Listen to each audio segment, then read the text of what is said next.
Sziasztok! Ebben a videóban a bambusz ütővel kapcsolatos néhány fontos technikai információt szeretnék megosztani veletek, hiszen rengeteg kérdést kapunk a bambusz ütő helyes használatával kapcsolatban. Ugye a legfontosabb alapelve a bambusz ütővel való ütögetésnek az, hogyha én ütögetem magamat, akkor ennek az ütésnek a rezgése a bambuszoknak köszönhetően 2-3 cm mélyen behatol a bőrfelszín alá, és átrezegteti ott a sejtjeimet, és a beteg, gyenge öreg sejtek kihullanak, és helyette az őssejtek beépülnek, és új sejtek lesznek. Ez nagyon jó fiatalító módszer, a gyenge, beteg, öreg sejteket kiüti a rendszerből, segíti az őssejteknek a beépülését és új sejtek képződését, ezért használjuk a bambuszütőt, ezért szeretjük. Ugye van egy fogója, és vannak a bambuszszálak, értelemszerűen a fogóját kell megfogni, és ütögetni magunkat. Ugye milyen erősen ütögessünk, először csak óvatosan próbáld meg, aztán idővel egyre jobban fogod érezni, hogy kell az erő, és egyre erősebben fogod majd, tehát fokozatosan adagold az erőt, tehát először csak lazán, és nyilván ez is attól függ, hogy hol ütögeted, tehát vannak területek, amik jobban ellenállnak, hogy nyugodtan ütögessed bátrabban, erősebben, de vannak érzékenyebb területek, például testhajlatok, ott először csak finoman, gyengéden ütöget, és utána fokozza az ütésnek az intenzitását.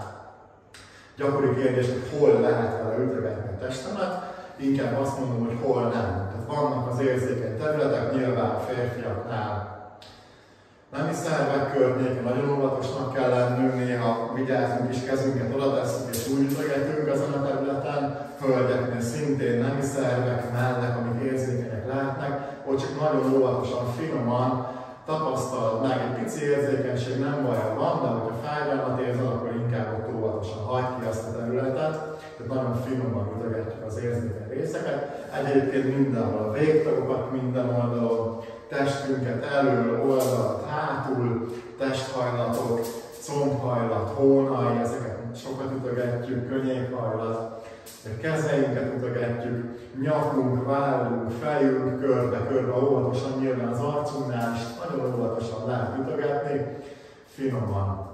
Hiszen az ütögetés javítja ott a keringést, vérkeringést, csíkeringést, nyirokkeringést, tehát számtalan jótékony hatása van. Külön a testhajlatokra ki szoktunk térni, izületekre ki szoktunk térni, könnyék, csukló, kézfej izületei, mindkét oldalon vállizületek, térkörbe, bokakörbe, lábfej, lábújcsontok, ezeket is nagyon fontos ütögetnünk, tehát mindenhol ütögetünk, érzékeny részeknél nagyon óvatosan, azokat inkább hagyjuk ki. Kontraindikációk, hogy mikor nem szabad bambuszütőt használni, nagyon sok kérdést kapunk ezzel kapcsolatban is.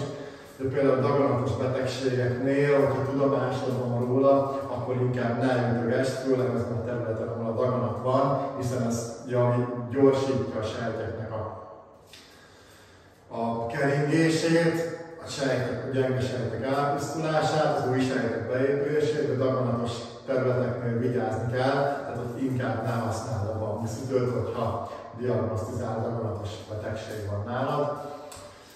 Gyulladásos részeknél is nagyon-nagyon óvatosan kell használnunk, ugye viszérben nagyon sokan szenvednek viszértől, itt az ereknek a különböző gyulladásos megbetegedéseitől. Ott is ne ütögessük azt a területet, ahol gyulladás van, körbe máshol mindenhol ütögethetjük magunkat, hiszen ez fokozza majd a keringést, fokozza az öngyógyító folyamatokat, de ott, ahol konkrét gyulladt terület van egy sebünk valahol, egy műtéti hely, azokat a területeket, azokat óvatosan inkább kerüljük el. Aztán szépen, fokozatosan, ahogy érezzük, lehet finoman adagolni az ütést, de ezt mindig neked kell tudnod, hogy mik azok esetleges ellenjavallatok, amit neked mondott egy orvos valahogy vigyázz arra a területre, ott inkább ne használod a bambuszütőt. Tehát talán ezek a legfontosabb tudnivalók, ezek a legfontosabb kontraindikációk, ellenjavallatok. Egyébként bármilyen betegség, gyengeség esetén én is nagyon szeretem használni a bambuszütőt, hiszen felélénkíti az ember, beindítja a keringést, és javítja a gyógyulási folyamatokat. Tehát egyébként, ha van egy megfázásod, gyengélkedsz, akkor ha úgy érzed, hogy kedved van hozzá, akkor bátran ütögesd magad, és jobban fogod magad utána beindul a csímnek a keringése, hogy a meridiánokat is ütögetjük a végtagokon, tehát javulni fog ott a csímnek a keringése, jobban fognak működni az öngyógyító folyamatok. Tehát az a legfontosabb általános tudnivalók a bambuszütő használatával. Úgyhogy a YouTube-on rákeresel, van egy ütő a bambuszütő használatáról, van egy videó a bambuszütő használatáról. Nézd meg, ott van egy rövid 5-10 perces gyakorlatsorunk, amiben az összes szervünket, összes meridiánunkat átütögetjük, és használd bátran a bambuszütőt, váljék egészségedre, mert a jó gyakorlást kívánok hozzá. Szia!